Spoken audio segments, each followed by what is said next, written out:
Voici une animation de la partie 38 des animations du fichier 38. Je vais peut-être pas pouvoir la filmer complètement parce qu'elle est assez longue, donc je la démarre. J'espère que ça va pas être trop flou comme d'habitude. Voilà. Donc là, c'est la technique, c'est en quelque sorte, je module un tableau de séquence que je fais moi-même. Ça peut être une simple lettre qui va de droite à gauche et de gauche à droite. Et puis par exemple au centre, et puis qui revient à gauche, et puis qui va à droite, et puis qui va au centre, etc. Mais ça, les tableaux, on peut en faire un paquet. Et ensuite, je module ça avec un autre tableau d'équations. En fait, ce tableau d'équations, il y a quatre équations, enfin quatre paires d'équations de base. Et ensuite, je cherche toutes les combinaisons d'affichage possibles avec ce tableau d'équations, on va dire. Voilà.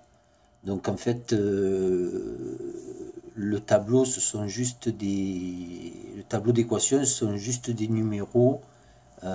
Par exemple, le 0, ça correspond à deux équations, le 1, ça correspond à deux autres équations, etc. Et en fait, ces équations permettent juste de manipuler une ligne du tableau d'origine que je mets en mémoire flash pour pas que ça prenne beaucoup de place, puisque j'ai à peu près 36 tableaux. Donc j'extrais à chaque fois une ligne. Je fais les manipulations dessus, je le module avec le tableau des équations. Dans le tableau des équations, qu'est-ce qu'il fait? Il prend par exemple ce groupe de 6 LED, il le met là. Par exemple, le plus simple, ce groupe de 6 LED, il le met là. Il peut prendre ce groupe de 6 LED, l'inverser et le mettre là. Ce groupe de 6 LED, l'inverser et le mettre là. Etc. Et puis bien sûr une lecture normale du tableau de droite à gauche. Et je peux à chaque fois inverser l'ordre d'affichage, c'est-à-dire je prends les 6 premières, je les mets ici, dans cet ordre. Je prends les 6 dernières, je les mets ici dans cet ordre, donc ça va faire déjà un affichage en lisant de gauche à droite mon tableau, mais si je le lis de droite à gauche, là ça me fait encore des combinaisons. Voilà. Là je suis en train d'écrire encore d'autres équations. Cette fois-ci, je voudrais par exemple prendre, alors là j'ai réussi déjà à en écrire 4, je voudrais prendre par exemple les 6 premières, les mettre au centre, puis les trois équations les 3 LED des 6 LED de droite, les mettre par exemple sur les 3 premières, et les 3 dernières LED de droite, les laisser là, puis ou alors je peux les mettre de ce côté, je peux les mettre de ce côté, les inverser, je peux prendre cette partie, la mettre au milieu, telle quelle, je peux prendre cette partie, l'inverser et la mettre au milieu. Ensuite, on pourrait aussi imaginer de prendre, mettons, là j'ai choisi... comment dire, je travaille toujours par groupe de 6 LED, mais on pourrait aussi écrire des équations pour des groupes de 4 LED, pour des groupes de 3 LED, et à chaque fois on aurait des effets différents bien sûr. Voilà, donc là on est déjà à 4 minutes et des poussières. Alors les bips, que vous entendez, c'est pour moi, c'est pour me repérer là où je suis. Voilà. Là, j'ai trouvé aussi, avec cette technique, une autre technique, sans changer les équations. Comment je pourrais expliquer ça?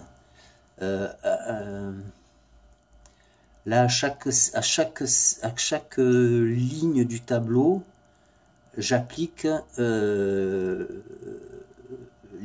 tous les groupes de combinaisons. Je crois qu'il y en a 24, si je ne me trompe pas. Voilà, c'est ça, 24. Sans trop changer de choses, en fait. Comment dire, à chaque séquence donc, de mon tableau d'origine, je sélectionne qu'une seule colonne du tableau des équations. Voilà. Donc, en fait, si le tableau d'origine est impair, on a un décalage à chaque fois. Et c'est sympa parce que ça donne à chaque fois des animations différentes. Voilà. Et bien sûr, au bout d'un moment, ça revient à la première animation.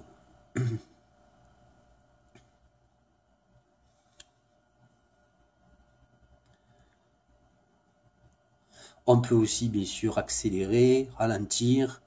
Alors, parfois, les accélérations qu'on voit, c'est juste le résultat du tableau d'origine et des équations que j'applique.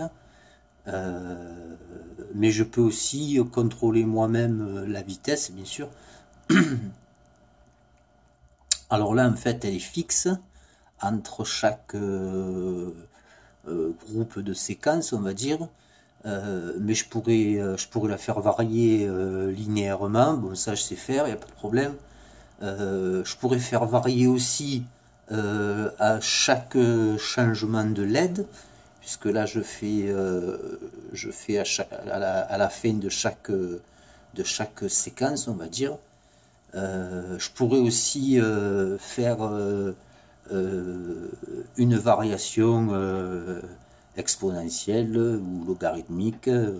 Ça, je vais y réfléchir un petit peu pour trouver les équations, ça peut être marrant.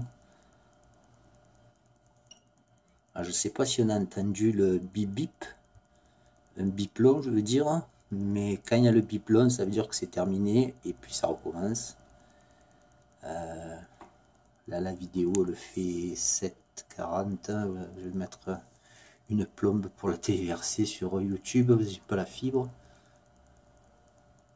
Puis j'en veux pas parce qu'il m'énerve.